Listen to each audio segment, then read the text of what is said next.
Hi Capricorn, welcome and this is your reading. Be open-minded, hindi halos lahat makaka-resonate. Piliin nyo na lamang and thank you nga po pala sa mga nag-subscribe at sa mga bumabalik. Start na tayo. Give me the message for Capricorn, please.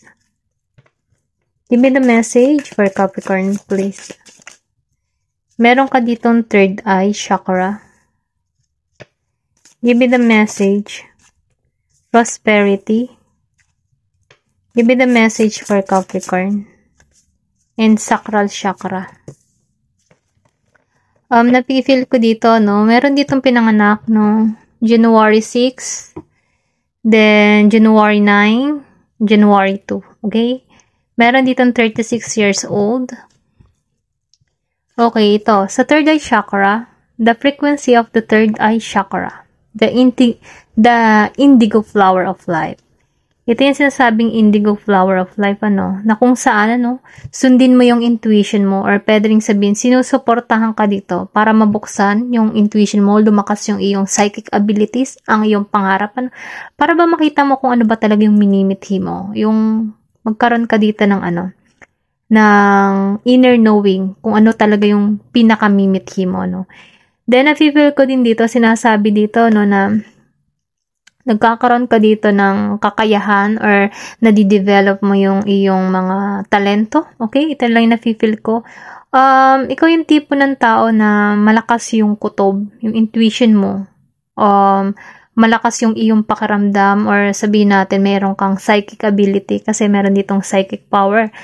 Na sinusuportahan ka dito ng iyong itong flower of life na kumbaga pinaiisip sa'yo or para maunawaan mo. Kasi yung pag-o-open ng third eye chakra, parang nagiging itong advance para sa'yo, para maramdaman mo kung ano yung makakabuti para sa'yo, or pwede rin sabihin na na-feel mo yung energy ng isang tao kapag meron siyang something na masama or balak sa'yo, okay? Dahil doon na naiiwasan mo ito, okay? Ito lang yung na-feel ko dito. Meron ka ditong malakas na pakiramdam, na kung saan ito yung maghahatid sa'yo ng tamang landas. Okay? Tingnan natin dito sa 36, prosperity. Meron dito 36 years old. Sinasabi dito, sa prosperity.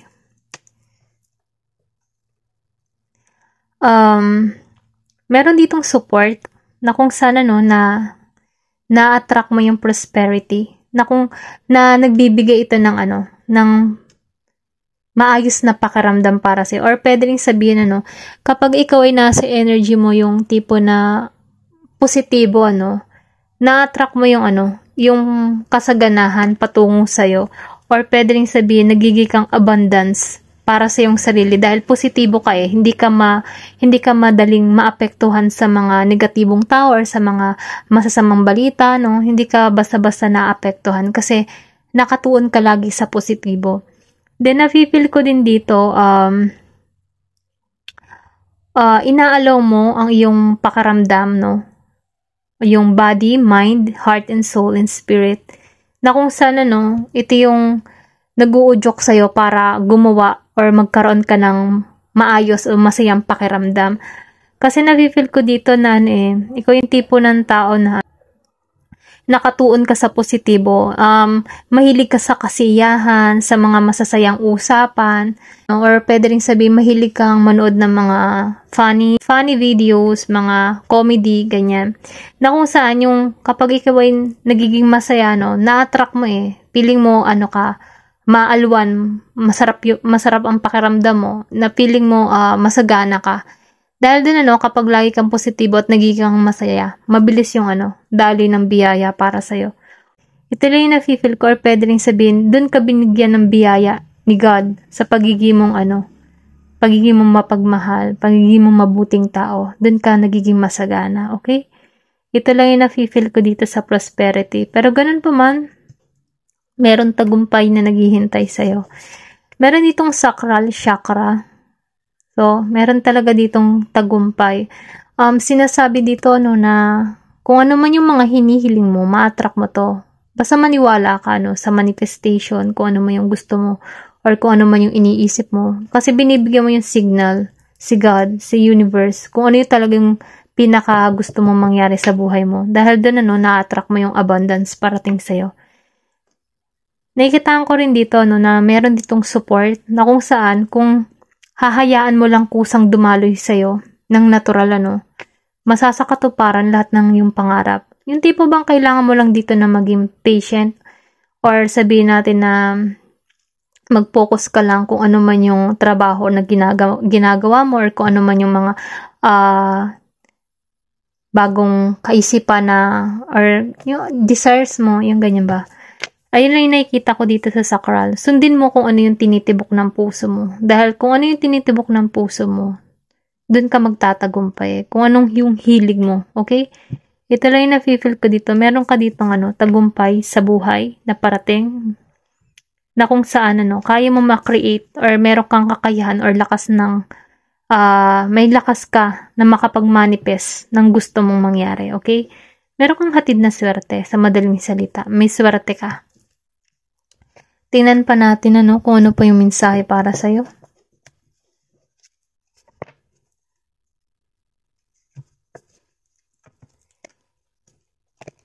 Give me the message for Capricorn, please.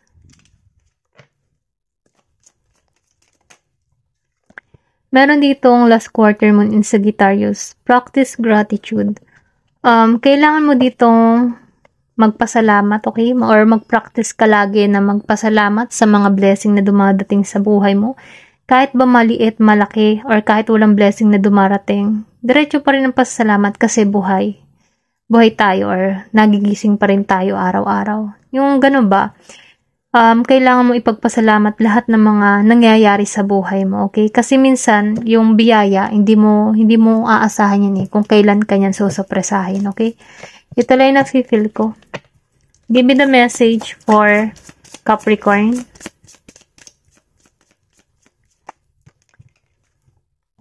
Okay, meron ditong full moon in Sagittarius, so December ito. See the bigger picture. I feel meron dito sa inyo mangyayari sa December, okay? Hindi halos lahat, dito sa, sa sacral chakra and prosperity, then lumabas tong see the bigger picture. Kumbaga, inuutusan ka dito na mangarap ka ng malaki. Kasi once na nangangarap ka ng malaki, kasi libre naman ng mangarap, di ba? Kaya, laki-lakihan mo na yung pangarap mo. Or, ilarawan mo na ng malaki kung ano man yung gusto mo. Kasi ito yung makakamit mo Kasi, kumbaga, may pana ka dito. Ito yung mapapana mo Ito yung masasapulan mo, kung ano man yung gusto mo mangyari dito.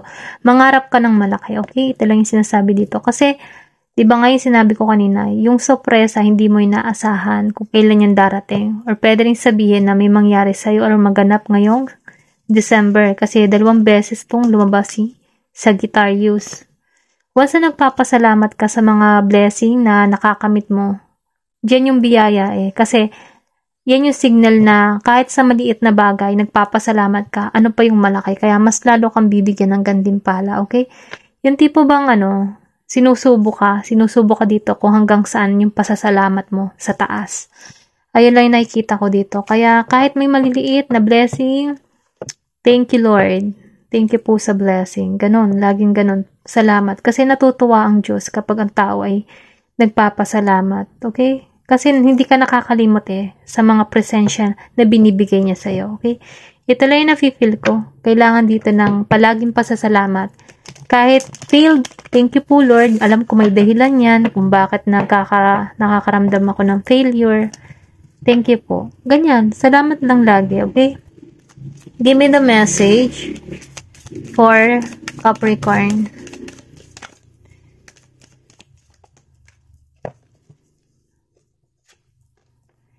Ito, full moon in Aquarius, be real. So, sinasabi dito, magikan totoo sa iyong nararamdaman, magikan totoo kung ano ba talaga yung gusto mo. Kasi once na ikaw ay nagpapakatotoo, yan yun kapag yan nagpapakatotoo, wala kang takot wala kang takot na humarap sa iba, wala kang takot iharap yung sarili mo o presensya mo ang sarili mo sa iba kasi alam mo sa sarili mo totoo ka. Pero kapag ang isang tao ay fake at sinungaling Ano yan eh, dun pa lamang sa salitang fake and sinungaling, dun pa lang, niloloko niya na yung sarili niya, no? Kasi, inilalahad niya sa ibang tao na okay siya, pero deep inside naman, nasasaktan lang siya, ano? For example ko lang yan, ha? So, ang mangyayari doon, niloloko niya yung sarili niya. Kaya sinasabi dito, no, magikan totoo. Huwag kang mahiya ilabas yung yung kakayahan mo, or huwag kang mahiya kung ano yung meron ka. Kasi sa pagiging totoo, diyan pa lamang okay ka. Okay? Ito lang na feel ko. Kailangan ditong maging totoo, or pwede rin sabihin, no, inuutusan ka ditong magpakatotoo. Huwag kang matakot maging totoo sa ibang tao. Or pwede rin sabihin, for example, yung iba kasi natatakot ilabas yung totoo niyang ugali o totoo niyang pamumuhay, yung tipo nagpapanggap na meron pero wala naman, yung ganun ba? Ang sinasabi dito, kailangan magpakatotoo. Kasi kung hindi mo kailangan maging ibang tao para gustuhin ka ng ibang tao, alam mo yun? Kung hindi mo kailangan maging maganda sa harap ng tao para gustuhin ka. Kasi kapag ikaw ay naging totoo, kahit ano ka pa man, gugustuhin ka talaga ayon sa personalidad or ayon sa iyong gawa. Okay, ito lang yung nafe-feel ko. Hindi halos lahat makaka-resonate, pero ito lang yung nakikita ko. Meron ditong full moon in Leo, go wild. So, kailangan mo ditong, maybe dito sa Be Real, kaya lumabas din tong go wild. Ilabas mo yung kakayahan mo, ilabas mo yung kung ano ka. Kasi, mali mo dyan sa pagiging mong totoo, dyan ka umani ng tagumpay. Kasi, kapag ikaw'y totoo, maraming magtitiwala sa'yo, maraming re-respeto sa'yo, or maraming magkakagusto sa'yo. Dahil totoo ka totoo kang tao. Hindi ka plastic, hindi ka gumagawa ng mga bagay na, alam mo yun, nagpapanggap. Kaya, show lang kasi once na nagustuhan ka sa pagiging ikaw, masarap sa pakiramdam. Doon mo mararamdaman na ikaw ay abundance, masagana. Okay? Hindi halos lahat makaka-resonate. Piliin nyo na lang yung part kung alin kayo dyan. Okay? Thank you. Tingnan pa natin dito kung ano yung mensahe para sa'yo.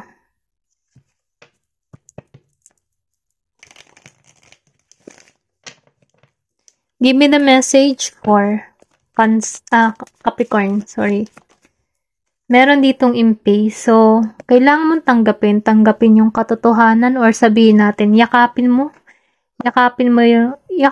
kung alin man yung dumadating sa buhay mo, Kasi, ang impay kasi, tanggap niya yung mga nangyaring masasakit sa buhay niya, tinatanggap niya yun at pinapakawalan niya.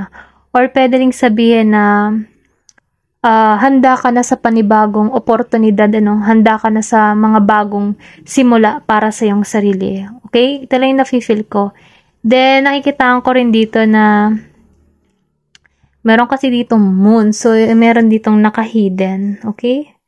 I feel meron ka ditong tinatago. Pero ganun pa man, kailangan mo maging totoo. Maging totoo ka, okay? Huwag kang matakot magpakatotoo. Hindi halos lahat makaka-resonate. Ito lang yung nafe-feel ko. Give me the message. Meron ditong confusion. So, ibig sabihin, meron ditong nalilito. Meron ditong nag-iisip, nababagabag sa kanyang sitwasyon. Pero ganun pa man, meron ditong nag-uudyok sa kanya na tanggalin yung takot, kung ano man yung takot na gumugulo. Gumugulo sa'yo, Laksan mo yung loob mo, kaya may lumabas ditong go wild. Lakasan mo yun, loob mo, magkaroon ka ng tapang na katulad ng isang leon. Kasi, once na nagpapakatotoo at pinapakita mo yung angkin mo, yung angkin mong tapang sa iba, irerespeto ka ng mga tao. Okay? Ito lang yung nafe-feel ko. Pero hindi naman yung tapang na sobrang away-away. Hindi naman ganun. Yung meron dignidad, may authority lang. Yung tipo na bibigyan mo lang ng limitasyon kung hanggang saan lang yung mga binabatong salita sa'yo, yung tipong ganun. Pero ganun pa man, meron ditong naka-stuck sa sitwasyon, or marami siyang iniisip, or meron siyang pag-aalinlangan sa kanyang sarili, na sinasabi dito na kailangan mong tanggalan yung takot na nararamdaman mo. Kasi kaya mo yan maging totoo, okay? Ito lang yung nafe-feel ko. Kasi meron ditong naghihintay sa'yo na magandang kapalaran Kaya wag kang susuko. Ayun. Ayun lang yung nakikita ko. Meron dito magandang kapalaran naghihintay sa'yo. Kasaganahan. Sundin mo yung inner voice mo. Kasi yung inner voice mo yung nag-uudyok sa'yo kung ano yung dapat mong gawin. Okay? Kasi meron ditong gabay. May gabay ka dito. Para magbigay ng lakas ng loob sa'yo. Okay? Meron ditong acceptance. Dalawang lumabas talagang acceptance. Ang pagtanggap kasi, kahit mga nakakaramdam ka ng failure sa buhay mo, no? Accept mo lang yan. Then, pakawalan mo, no? Kasi yung mga failure na nararanasan, yun ay may mga dahilan. Para ba maging kang matured, or pwede rin sabihin, para lumago ka, huwag kang mahiya sa mga sasabihin ng ibang tao sa'yo. Ipakita mo kung ano ka, kung ano yung kakayahan na meron ka. Kasi nakikitaan ko dito, no? Meron ditong, kung makikita mo dito, para siya nag-aalinlangan sa kanyang ginagawa or sa kanyang niluluto, no? Yung tipong nawawalan siya ng tiwala dito. Pero ganun pa man, meron ditong talagang guidance. Okay? Meron dito kang guidance na once na ikaw ay malungkot, itong nag-guide sa'yo dito, binibigyan ka ng tapang, lakas ng loob, or pinaiisip sa iyo nito na kaya mo yan, huwag kang susuko. Kung ano man yung nararanasan mo na nagpapabigat sa kalooban mo, inuutusan ka dito na huwag kang susuko. Kasi, yung create mo na akala mo nag-aalinlangan ka para sa iyong sarili, or pwede rin sabihin yung mga kinikreate mo, hindi pa na-discover, hindi pa nakikita, or kung meron ka man alinlangan para sa mga gawa mo, no? Kung ano man yung ginagawa mo, huwag kang mag-alinlangan. Magtiwala ka lang sa iyong sarili, okay? Hindi halos lahat. Ito rin nakikita ko, meron dito kang guidance. Kasi yung babae dito, oh, pareho sila, oh, nag-iisip, nag-aalinlangan. Yung tipo na nahihirapan sa sitwasyon, may pagkakamaling nagawa. Kaya maybe may lumabas din ditong nakatago. Meron kang nililihim dito. Pero ganun pa man, huwag kang matakot. Kung ano man yung nililihim mo, huwag kang matakot, ano. Kung gugustuhin ka talaga yung sa hirap at ginhawa. Okay, yun lang yung napipil ko dito, no? Magpakatotoo. Give me the message.